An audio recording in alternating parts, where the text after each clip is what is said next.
ఒకసారి మన మొదటి స్థితి చూడండి. మనము ఎంత దీనస్థితిలో ఉంటిమో.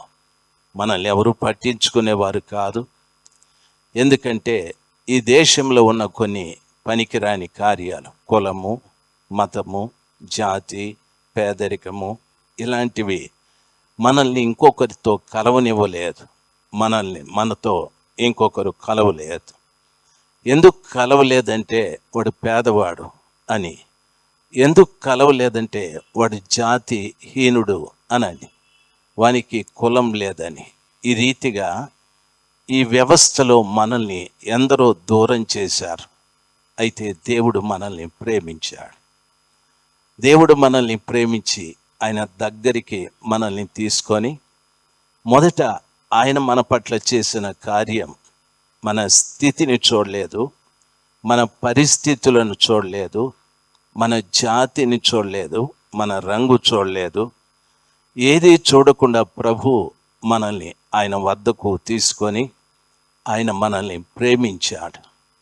ప్రేమించి మన కొరకు ఆయన సిలువలో ప్రాణం పెట్టి ఆయన కార్చిన ప్రశస్తమైన రక్తముతో మనల్ని కడిగాడు. నన్ను కడిగి పవిత్రపరిచి ఆయన నాకు ఒక స్థానమును కల్పించాడు.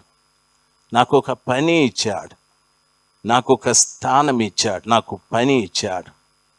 ప్రభువు నాకు ఇచ్చిన పనిలో అతి ప్రాముఖ్యమైనది ఏమిటి అంటే, నీవు సర్వలోకానికి వెళ్ళి సర్వ సృష్టికి సువార్తను ప్రకటించమని.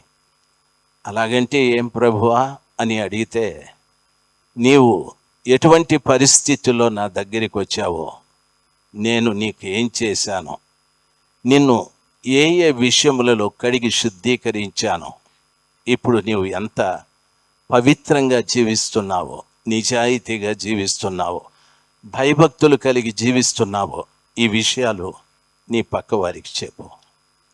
ఈ విషయాలు నీ ఎదురింటి వారికి చెప్పు. ఈ విషయాలు నీ స్నేహితులకు చెప్పు.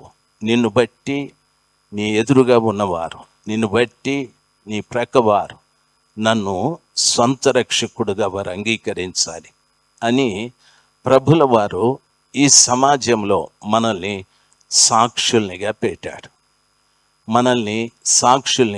నన్ను సాక్షిగా పెట్టాడు.